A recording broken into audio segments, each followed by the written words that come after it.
Hi, everybody. Welcome again to my virtual campfire. Thank you for joining me today. Hope you're doing well. Let me know where you're watching the show from. I always love to see how far we reach out to people. So let me know where you're watching the show from in the comment section down below.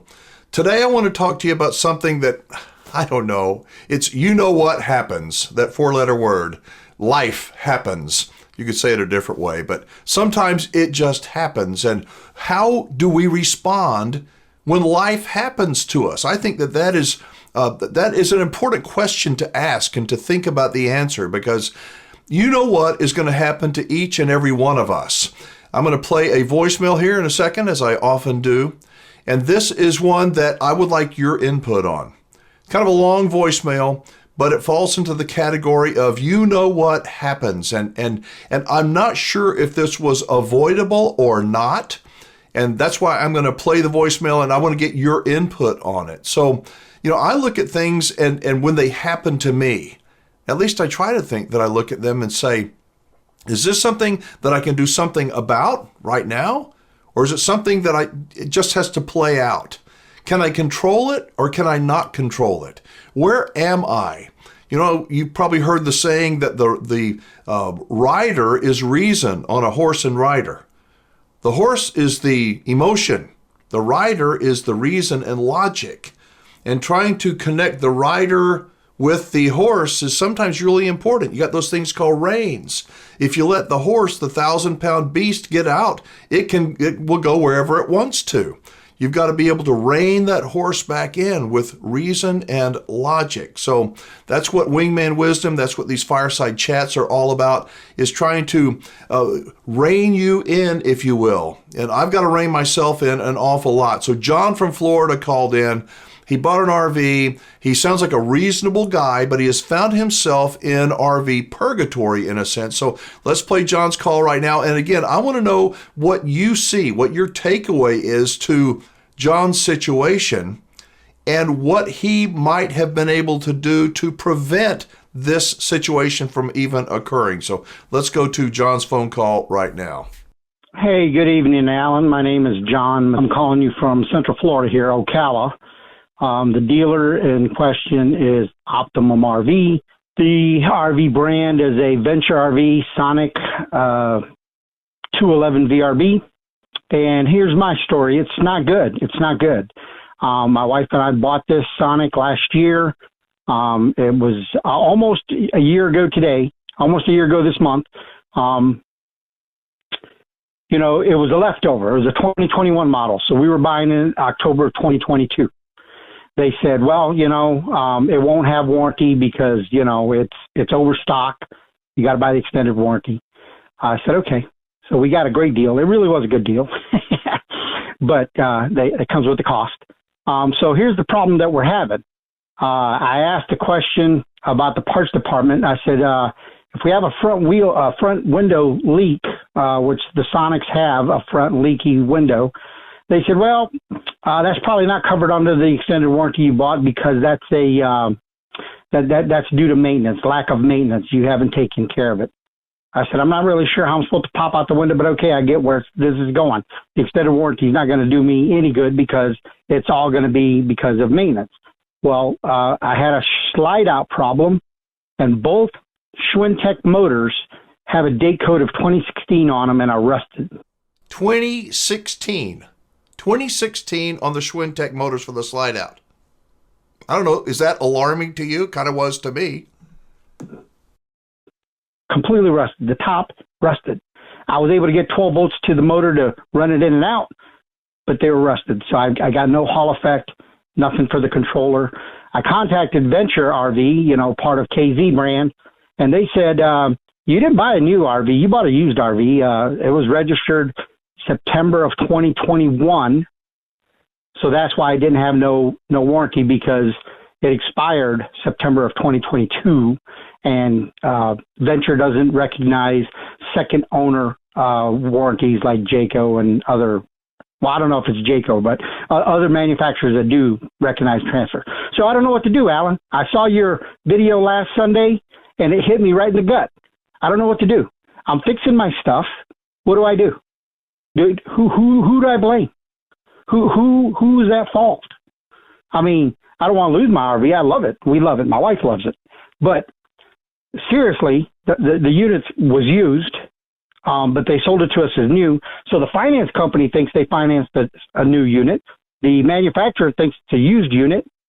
And Optimum just says, well, bring it in and we'll diagnose it after you pay $275, and we'll let you know if it's covered by warranty, which probably won't be because you haven't maintained it. So I don't know, Alan. I don't know where to go. I have pictures of the Schwintek motors. I can email them to you. Thanks again, and great job on the show, and we'll talk to you later. Bye. All right, if you're new to this channel, I am a former campground owner. I'm not a lawyer. I'm a lifelong lover of camping and RVing, and I try to help people as the RV wingman. Even if it is just somebody to listen to your story. Like John, I try to help. I try to guide you, at least prevent you from making some serious mistakes. And, if you've got a situation like John's, or any situation that you'd like my input on, my contact information is in the description of this video down below. But John, first off, again, I'm not a lawyer, but if you bought an RV that you thought was brand new, if they purported it to be brand new, and I'm not trying to push back on you, I'm just that my antennas went up. If it's a used RV and they sold it as new and claimed that it was new, that to me would be something like fraud. Again, not a lawyer, but it's something to check out. It may be your statute of limitations may have run out there too in Florida. I don't know, but don't know what fraud, how that affects the statute of limitations, etc. But I think that your situation is not unusual. I mean, I wish it was unusual. I think that your situation falls into the category of what happens, like I started this video. You know what? Crap happens. Life happens. I'm not sure if there's much you can do about it. You sound like you have a good attitude. You really do. You're not bitter and ugly and mean. You're frustrated. Of course you're frustrated. But remember the analogy, the metaphor, the horse and the rider. It would be real easy for your emotions when you're in a situation like this to run away from you. And you're just kind of hanging on for dear life. And all of a sudden when you wake up, you find out, what did I do? We don't want that to happen. That's why Wingman Wisdom is here. We are a community here around this virtual campfire. At least that's the way I want it to be. I want each one of us to be a voice of reason and logic, to rein in that crazy horse that lives inside of each one of us. I think that understanding the difference between things we can control and we can't control is so critically important. Staying in balance. You are the horse and you're the rider. Or the horse lives inside of each one of us. We get angry, we get happy, and that horse can do some stupid stuff. Reason and logic can prevent us from doing those stupid things. And somewhere in between, when you have your emotions, your horse, and your rider in balance with reason and logic, you can do beautiful things, beautiful things. Will they be perfect? Absolutely not. I think the more homework you do ahead of time in purchasing an RV will help you a lot. But I'm not sure, would an RV inspector have helped? Would an RV inspector have even looked at the date of manufacture of those Schwintek motors on the slide outs? I don't know. What do you think? What do you think John could do right now? What do you think John should have done before he bought the RV? I've said it a million times, I'm not a big fan of these. You call them a warranty. They're an extended service protection plan. They're not a warranty. A warranty is something that the factory issues to you, the original buyer of that RV.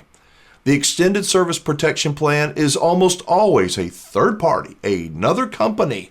I don't believe in them personally because I can do many of the repairs myself.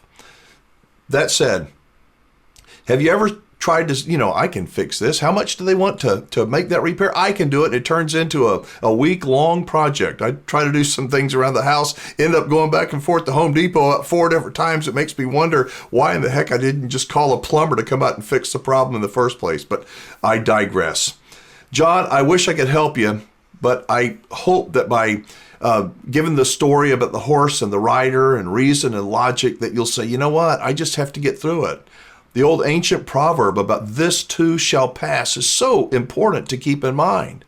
No matter how good things are, no matter how happy you are right now, I promise you something, crap, you know what? You're going to step in it, and life is going to get in the way. If that doesn't happen, you're not living much of a life. It's trying to avoid the crap, but it's when you step in the crap, what can you do? You got to keep that horse in balance. What can you do? And sometimes you can't do anything except ride it out. I'd like to know what you think. You know what? I'm so glad to be back around this virtual campfire talking about, I don't know, things like this instead of trying to do the radio show here on the YouTube. Radio show is going great, by the way. It really is. Got a lot of comments, a lot of favorable input from stations around the country. But the radio, just to tell you before I wrap it up, radio is a different animal than video, big time, more so than you may think. If you just listen to something versus if you are able to watch something, some you can do have a crossover and you go, well, it's kind of the same thing. But radio, real radio, is hard to put into video that makes it compelling. And so the radio show is going okay. If you'd like to listen to the podcast of it, I hope you will. The audience for the radio show is different from the audience that watches Wingman Wisdom here on YouTube. You guys are smart. Most of you are older. Most of you are guys. Got some gals, but most of you have got a few miles on you. For me, my odometer has clicked over a few times. And so we have a deeper understanding of problems in life and the way we see things than young people do. The radio show, the RV Show USA, is it's not a good word, but it's a shallower show. It's a broader show. It's a happier show. We don't go nearly as deep into topics as we do here around this virtual campfire. So, John, thank you for calling. If you have a problem, if you have a question, you have a situation with your RV, with your RV dealer, and you need somebody to talk to, I might be able to help you. I would like to hear from you. You can call my 24-hour voicemail, listen to every single voicemail, and I respond to as many as I can.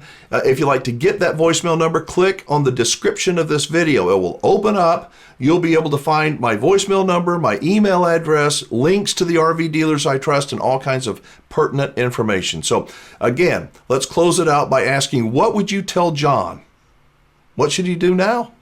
I don't know. I say ride it out. If there's something, maybe we've got a lawyer watching, or, let's keep the horse and the rider in balance here. Thank you so much for watching. Thanks for joining me around this virtual campfire. I am most grateful. I'm Alan Warren, the RV Wingman. Be safe, have fun, play nice, and don't leave your good manners at home. I'll see you again soon. Hey, it's the RV Wingman. If you'll be buying or selling an RV soon, you need to check out my updated free RV report that'll help prevent you from being ripped off. I update the report every quarter, so it's current, it's free, and will save you thousands of dollars. Check it out now at freervreport.com.